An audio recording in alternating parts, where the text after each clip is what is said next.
জুলাই সনদে স্বাক্ষর করেছি, সেই জুলাই সনদকেও আমাদের সম্মান করতে হবে। এবং সেজন্যই আপনাদের সকলকে অনুরোধ করব যে ধানের শীষে যেমন সিলটা দিবেন 12 তারিখে, একই সাথে আপনাকে যে দ্বিতীয় ব্যালট পেপারটি দিবে হ্যাঁ এবং না, সেখানে হায়ের পক্ষে দয়া করে আপনারা রায় দিবেন।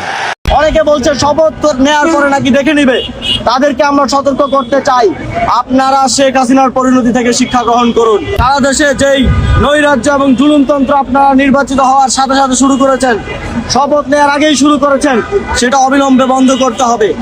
এবং যারা সারা দেশে আমার ভাইদের উপরে হামলা করেছে, বাড়িঘর লুটপাট করেছে, চুরি করেছে এবং আমার বোনদেরকে ধর্ষণ করছে, হুমকি দিচ্ছে।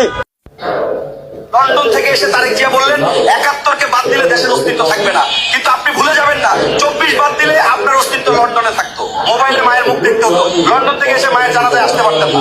আমাদের সত্যকারের স্বাধীনতা 24-এ হয়েছে, 71 ছিল ভারতের গোলামীর সনদ। সুতরাং যারা শুধুমাত্র 71 বলে তারা সবাই ভারতের রেজিস্ট্রেশন করা। আওয়ামী লীগ এবং বিএনপি মিলেই এই 213 আসন পেয়েছে, একা বিএনপি 213 আসন পায় নাই। কারণ এর প্রমাণ হলো না ভোট। যেই কেন্দ্রে বিএনপি যা ভোট পেয়েছে তার সমপরিমাণ না ভোট পড়েছে। এতে থেকে বোঝা যায় যে না ভোট যারা দিয়েছে এবং যারা বিএনপি কে ভোট দিয়েছে, না হয় 2 কোটি না ভোট কোথা থেকে আসলো, কে দিয়েছে 2 কোটি না ভোট? আমরা মনে করি বিএনপি না এর পক্ষে, এবং বিএনপি আগামী দিনে এই 2 বছরেরও বেশি এই সরকার চালাতে পারবে না, কারণ তারা অন্যায় করে সরকারে গেছে। এই অন্যায় জনগণ সহ্য করবে না।